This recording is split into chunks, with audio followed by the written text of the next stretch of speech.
Allahu thot në tregimin e Musait dhe Hidrit, e kharakteha li tughriqa ahleha. Mos valle dëmtova anijen që ti fundosësh njerëzit e saj. Ndonjëherë Allahu ta dëmton anijen jo për të fundosur, po për të shpëtuar prej një deti që ti nuk do të mund ta përballoje.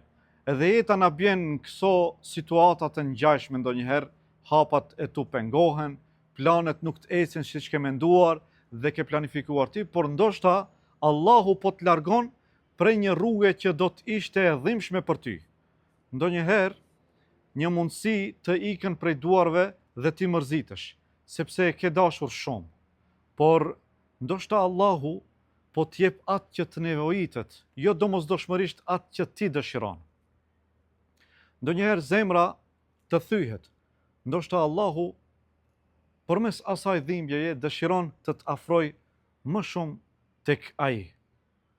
Prandaj, i nderuar i vëlla dhe respektuar motër, kur diçka nuk shkon ashtu siç e ke planifikuar ti, mos u ngut asnjëherë të mendosh se gjithçka ka shkuar keq. Ndoshta ajo që ti po e quan humbje apo pafatësi është mënyra se si Allahu po të shpëton ty. Assalamu alaikum.